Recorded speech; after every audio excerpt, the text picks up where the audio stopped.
자, 우리 의문에 대해서 핵심 개념만 빠르게 정리를 해보도록 할게요. 일단 의문의 개념부터 공부를 해야 되겠죠. 개념. 뜻을 구별해주는 소리의 최소단위다 이런 말 했을 겁니다. 뜻을 구별한다. 의미 분별의 기능을 한다. 그 다음에 소리의 최소단위다.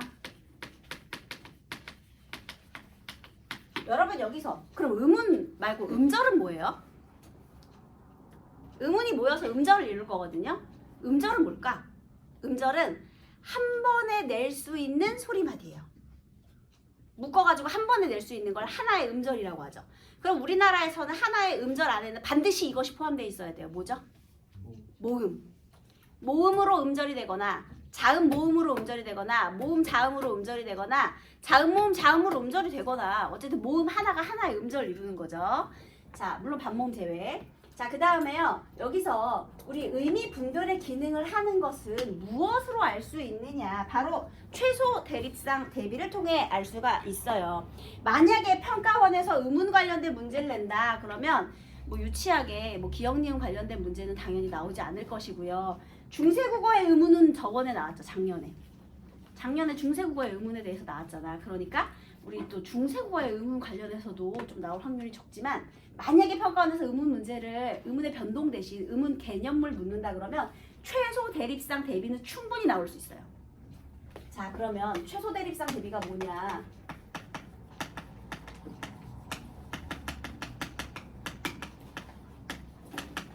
자, 일단은 우리 아까 선생님이 음절을 이루는 요소가 모음을 포함한 자음이라고 했잖아요. 그런데 그 중에 하나의 요소만 바꿔서 뜻이 달라지는지 보는 거야. 예를 들면요. 물과 불, 그 다음에 솔과 술, 그리고 돈과 돌. 전부 의미가 다른데요. 자, 무엇이 달라졌죠? 얘는 미음과 비읍. 그러면 결론적으로 그러므로 미음하고 비읍은 의문이다. 이렇게. 그래서 얘는 뭐가 달라졌어요? 모음이 달라졌죠. 의미가 달라졌으니까 그러므로 오와 우는 의문이다. 그 다음에 얘는 받침, 니은과 리을이 달라졌죠. 뜻이 달라졌죠. 그래서 얘는 의문이다. 이런 내용이에요. 그런데 자, 만약에 문제가 나오면 보기에 얘가 나와. 이를 통해 알 수 있는 의문의 기능은 무엇인가? 그럼 애들이 그걸 못 찾아. 이게 뭐야? 뭘 물어보는지 이해가 안 되네? 이렇게 생각할 수 있거든요. 지금 뭐 하는 거냐면 이 최소 대립상 대비를 통해서 이 의문이 의미를 분별하고 있다는 걸 알고 싶은 거예요. 이해되셨나요? 자, 그런데 우리 여기서 또 하나 중요한 게 있어요. 의문의 바로 특징입니다. 얘는 최소 대립상 대비가 아니라 음운과 음성의 비교를 통해서 선생님이 한번 구별을 해볼게요. 음성과 음운 둘 다 공통점은요. 누가 내는 소리죠? 음성, 우리 까마귀의 음성이라고 하지 않죠? 까마귀가 음성을 가지고 있다고 하잖아요. 자, 누구의 소리예요? 여러분? 사람의 발음기관을 통해 나와야 음성이라고 하는 거예요. 둘 다 사람의 소리고요. 사람의 발음기관을 통해 나오는 소리예요. 여러분 혹시 구조주의 언어학 지문 중에 랑그와 빠롤 나왔던 거 기억하십니까? 랑그는 문법 체계고 빠롤은 그것이 발화된 것이다. 이런 지문 공부한 적 있잖아요. 그쵸? 어쨌든 둘 다 실제로 나오는 소리라는 거예요, 여러분. 둘 다 나와야 돼. 나와야 되는데 여기에서 음성은 예를 들면 선생님이 여기 제일 많이 하는 거 있어요. 왜 우리 옛날에 이거 있잖아요.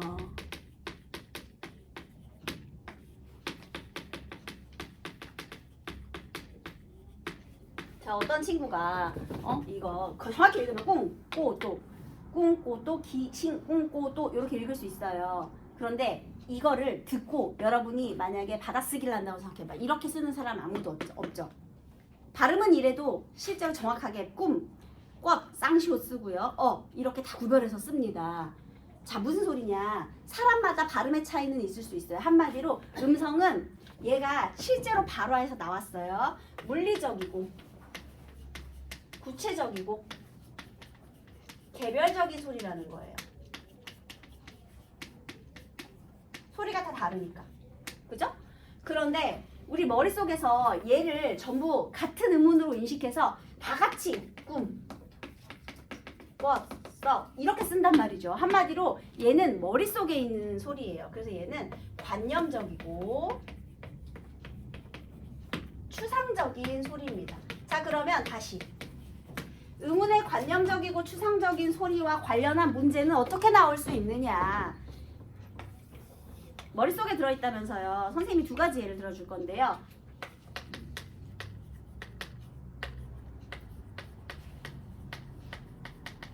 자, 빨래를 널다 이렇게 발음해서 여러분 적으라 그러면 이렇게 적죠.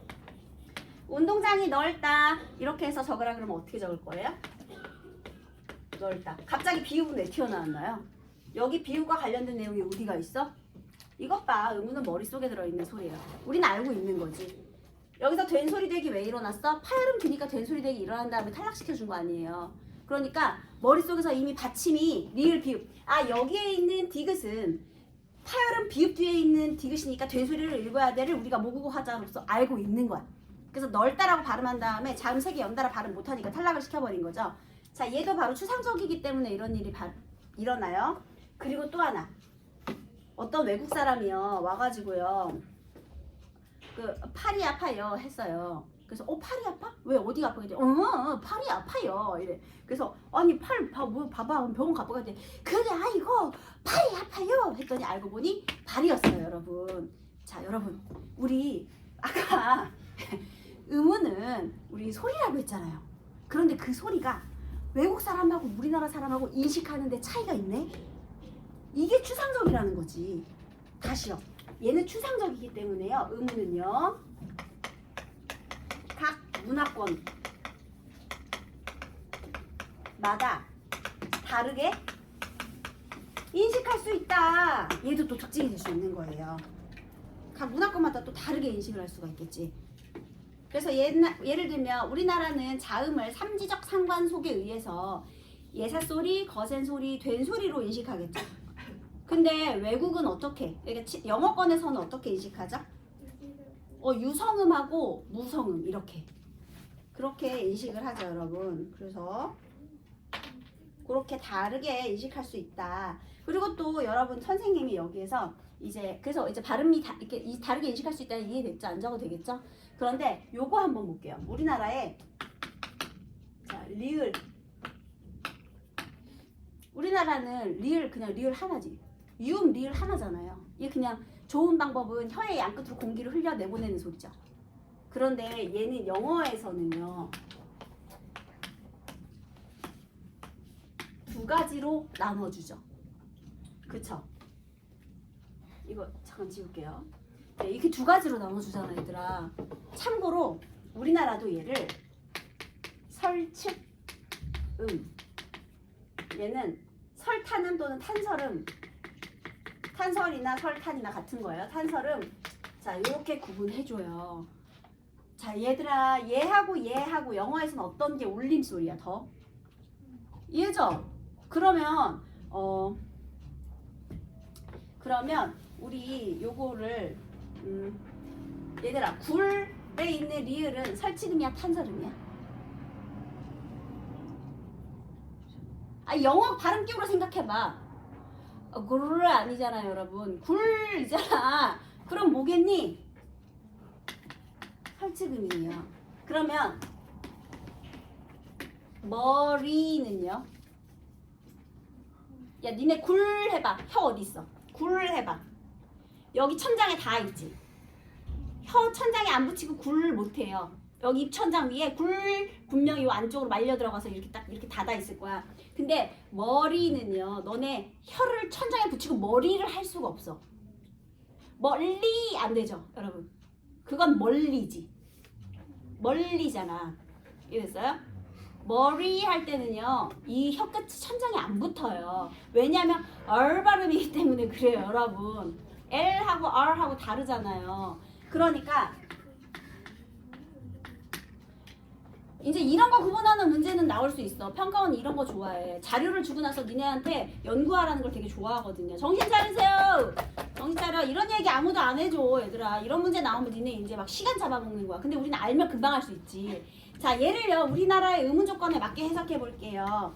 일단 어말에서 단어의 끝에서, 그쵸? 그 다음에 또 하나는요 자음 앞뒤에서, 자음 앞에서, 자음 뒤에서. 자음 뒤에서라는 건 뭐냐면은요, 예를 들면 자음 앞뒤에서,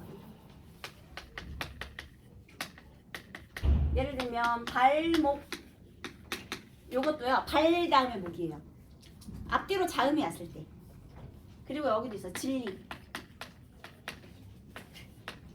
요런 경우. 그러니까 그냥 단어의 끝이거나 아니면 앞뒤로 자음이 위치해 있을 때고요. 그 다음에 여러분 우리 일단 리을 자체가 울림소리잖아요. 그리고 모든 모음은 다 울림소리인 거 아시죠? 얘는 울림소리 사이. 그래서 머리라고 하는 거예요. 예를 들면 이런 것도 있어요. 이거 이응 음은 아닌 거 아시죠? 초성의 이응 1원이라고 썼어요. 근데 우리 나는 그 구성의 일원이다 할 때 1원이다 이렇게 안 하지. 구성의 일원이다 이렇게 발음하죠. 일원 이렇게 발음하잖아. 일원. 그치? 모음 사이에 위치해 있잖아. 그러니까 울림소리 사이라는 건 모음 사이. 얘 위치해 있을 때는 이렇게 읽어주는 거예요. 이거는 한번 들어주면 그냥 되게 쉽거든요. L 발음하고 R 발음하고 다 알고 있기 때문에 되게 쉬워. 근데 이거를 이 보기 지문으로 처음 접했다고 생각해봐. 헷갈리겠지. 그치? 근데 요즘 이 탄성 설치구 문제가 굉장히 핫해요. 훈민정음에는 얘를 표시했어요. 어떻게 표시했는지 아세요? 신기하지? 너네 동국정신 한자음 되게 황당하다고 생각했지? 그치? 그런데 이거를 한글로도 적어요. 만약에 얘 설치금이잖아요? 그러면 이렇게 적어요. 어때? 얘는 자음 뒤에 오기 때문에 을란 하면 설치금으로 발음할 수 있겠죠? 그 다음에 만약에 이 란 이거 첫 소리잖아요. 모음 뒤에 울림소리가 붙어 있잖아. 그러면 얘는 탄설음이거든요. 그럼 얘는 앞에다가 어떻게 적어주냐면 을만 적어주는 거예요. 란 하면 어때요? 이제 탄설음으로 발음이 됐죠? 나중에 이거 나오면 선생님한테 절해야 돼 얘들아. 알겠지? 그래서 요거 을란하고 을안 다르지? 다르지? 훈민정 중세에는 이렇게 표시했다는 거예요. 그래서 이렇게 정확한 발음을 구분하고 있었다. 됐니? 그래서 이렇게 구분해 보겠습니다. 다시 이게 다 무엇에서 지금 비롯된 차이라고요? 의문은 무슨 소리예요? 추상적인 소리이기 때문에 각 나라마다 차이가 있어요. 각 언어 문화권마다 다른 소리로 인식하기도 해요. 소리가 같은 건데 인식이 다르다는 거죠. 그래서 그런 문제 관련된 게 나올 수도 있더라. 이렇게 됩니다. 그래서 음성과 음운의 비교까지 했고요. 여러분 분절음은 비분절음은 이거 내용 정리 안 해도 다 알죠? 분절음과 비분절음을 나누는 기준은 뭐예요? 소리마디의 경계가 분명하면 분절, 그리고 불분명하면 비분절 이렇게 되죠. 그럼 분절음운의 종류에는 뭐가 있어요? 자음음. 비분절음운의 종류에는 뭐가 있어요? 장단음하고 억양, 소리의 세개 이런 게 있거든요. 근데 여기서 또 조심해야 될 게 있어요. 우리 장단음은요. 예를 들면 눈과 눈 이거 있죠. 눈과 눈 분명 길이가 달라졌고 길이도 소리예요. 그쵸? 그런데 의미가 달라졌지. 그러니까 의미 분별의 기능을 했지. 그러니까 비분절 어쨌든 의문이 된 거예요. 그지? 그런데요. 우리 이 장단음은요. 어디에서만 나타나죠? 첫째 음절에서만. 예를 들면요. 사람의 눈은 짧은 소리고 하늘의 눈은 긴 소리거든요. 그래서 눈병이 났다 할 때는 짧고요. 그 다음에 하늘에서 눈이 내렸다 할 땐 긴 소리예요. 근데 만약에 첫눈, 자 눈이 이제 둘째 음절 이하로 내려가잖아요. 그러면 장단음을 적용하지 않아요. 그래서 그건 좀 기억해 두셔야 돼요. 둘째 음절 이하에서는 장단음을 적용하지 않고요. 그리고 또 하나 우리 비분절 음운 중에요. 억양과 그 다음에 소리의 길이가 있는데 소리의 길이는 단어의 의미에 영향을 주잖아요. 그치? 그런데 우리 억양이 달라졌다고 해서 단어의 의미가 달라지나요? 가! 그 다음에 가? 의미가 달라졌어요? 아니 단어의 의미는 가다 고 하나예요. 근데 뭐가 달라진 거야? 억양 때문에? 가 이거랑 가 이거랑 억양 때문에 문장의 의미가 달라졌어. 문장의 종류가 달라진 거잖아. 평서형, 명령형, 그 다음에 뭐 의문형 이렇게. 그래서요. 자, 얘도 의미 분별의 기능을 해요. 억양도요. 그런데 얘는 단어의 의미가 아니라 문장의 종류를 결정하는 비분절 의문이다. 요걸 기억해 주셔야 돼요. 알겠죠? 헷갈리면 안 돼. 비분절 의문의 억양도 비분절 의문이지만 걔는 문장의 종류를 결정하는 거지 단어의 의미 분별을 하는 건 아닙니다. 문장의 의미 분별하는 거예요. 자, 이런 것들이 있었더라. 그리고 뭐 중세국어의 성조가 사라진 거 뭐 다들 아실 테고. 자, 그렇게 해서 우리 이 자음의 의문의 특징을 다 알아본 거예요. 그 나머지는 되게 쉬워가지고 여러분 왠지 다 아실 것 같아서 혹시 자음 모음 분류 체계 해야 되나요? 혹시 자음 모음 분류 체계가 잘 머릿속에 아직 안 들어있는 사람 조심히 손 한번 들어볼까요? 자, 그러면 여러분 파열음은 어떻게 내는 소리예요? 파 열어줘야 돼. 그러면 터트려야 돼. 어떻게? 막았다가 터트리는 소리예요. 자, 입술을 막고 터트리면 뭐가 돼요? 입술 막고 터트리면 입술에서 터지는 거잖아. 뭐야? 아, 생긴 것도 입을 막았다가 터지래잖아. 그럼 뭐예요? 비읍이지 뭐야. 그 다음에 이번에는 혀끝으로 잇몸에 대고 터트려. 혀끝을 잇몸에 대고 터트려. 그럼 어떻게 돼요? 디귿. 잇몸에서 터트리면 비읍. 아, 미안해요. 입술에서 터트리면 비읍. 그 다음에 잇몸에서 터트리면 디귿. 그 다음에 자, 기억은 어디를 막았다가 터트릴까요? 목구멍 막았다가 터트리는 거야. 목구멍 막았다가 칵 터트리는 거죠. 이해되시죠? 혀가 이렇게 목구멍 막았다가 터져나가는 소리. 야, 생긴 것만 봐도 어디서 위치가 어디에서 소리 나는지까지 다 알겠지 얘들아. 그래서 파열음이 구두방 또는 바닷가 이렇게 되는 거잖아요. 그죠 여러분? 그죠? 그 다음에 기본적으로 요 조음 방법과 조음 위치는 모두 암기가 되어 있어야 됩니다. 파찰음은 어떻게 내는 소리예요 여러분? 파찰. 마찰음과 파열음을 합친 건데요. 어떻게 해야 돼요 그러면? 막았다가 터트리면서 마찰까지 일으켜야 되죠. 자, 국어에 지금 현재 파찰은 뭐 있어요? 지읒밖에 없어요 여러분. 즈츠츠밖에 없어. 즈츠츠. 파찰음은 즈츠츠. 그 다음에 마찰음은 하고 있어요 여러분. 두 개. 여기 잇몸을 비벼주든지 성대를 비벼주든지 목청을 비벼주든지. 그래서 마찰음도 3개, 파찰음도 3개예요. 마찰음이 3개인 이유는 시옷은 거센 소리가 없기 때문에. 됐나요? 자, 그 다음에 파열음은 그럼 총 몇 개야? 예사소리, 거센 소리, 된 소리 있으니까 9개지? 그치? 파열음 9개, 파찰음 3개, 마찰음 3개. 얼마 간단하냐. 비음 몇 개 있어? 방금 아까 처음에 시작할 때 니네가 비음 뭐라 그랬어? 미음, 니은, 이응, 이름에. 그치? 그럼 비음도 3개예요. 그리고 유음 하나. 얼마나 외우기 간단하니 얘들아. 그치? 이 자음 모음 분류 책에 나온 소리의 분류는요. 요거는 무조건 암기를 하셔야 됩니다. 선생님이 여기 칠판에 표는 그리지 않을게요. 여러분 다 알고 있을 것 같으니까요. 자, 그 다음에 모음의 분류로 넘어가겠습니다. 거기 4페이지에 자음 분류 체계표 있어요. 여러분 열심히 외우세요.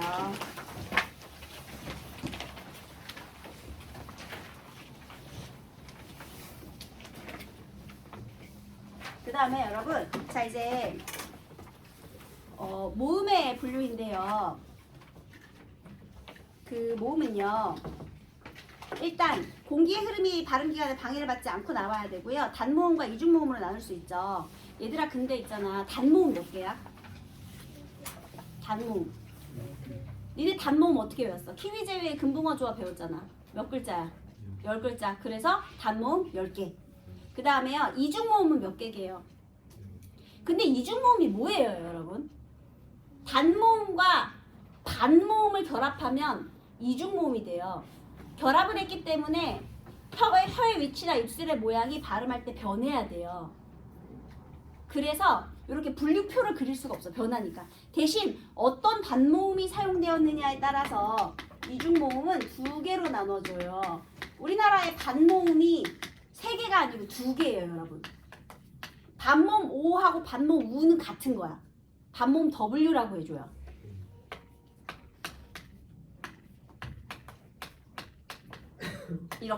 이렇게 오목하게 들어간 게 반모음이거든요. 근데 이 반모음은 두 종류 있는 거야. 반모음 J와 반모음 W 있어요, 여러분. 네? 그런데 얘들아, J계 이중모음 뭐 있어? 얘 머릿속에 있어야 돼. 사전에서 나오는 순서대로.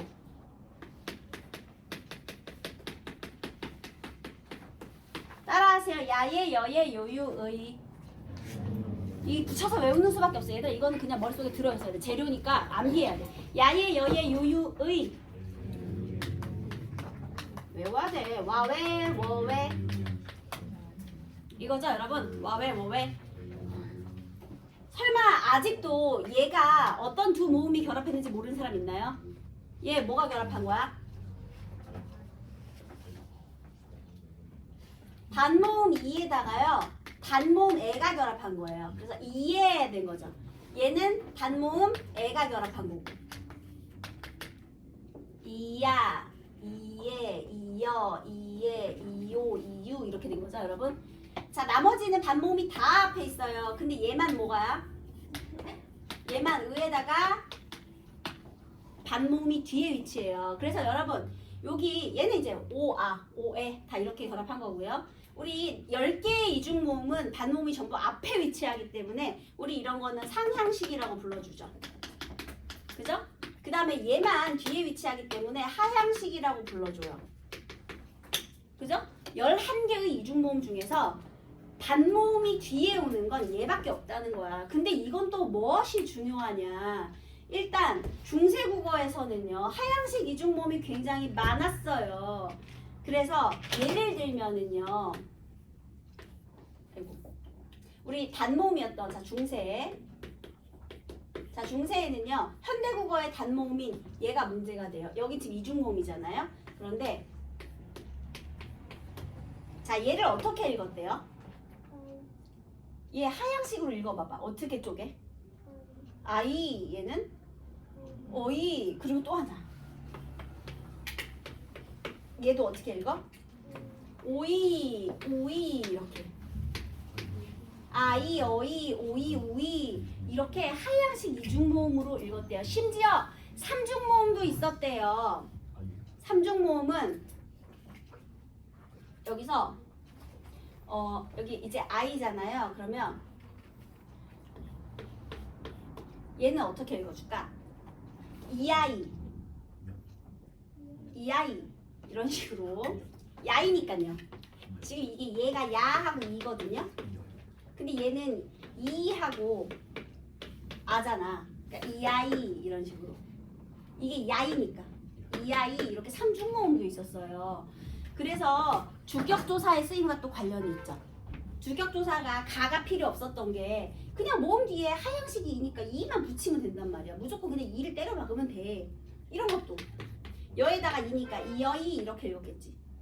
그러니까 주격조사가 가 없이 이만으로도 충분했던 거예요. 그래서 얘는 이제 주격조사의 쓰임과 관련이 있고요. 그리고 또 하나, 요즘에 또 중요한 것이 바로 단모음. 이 외와 위의 발음이에요. 원래 단모음이에요. 여러분, 참외 발음할 때요, 참외 이렇게 발음이 돼요. 참외라고 하지 않잖아.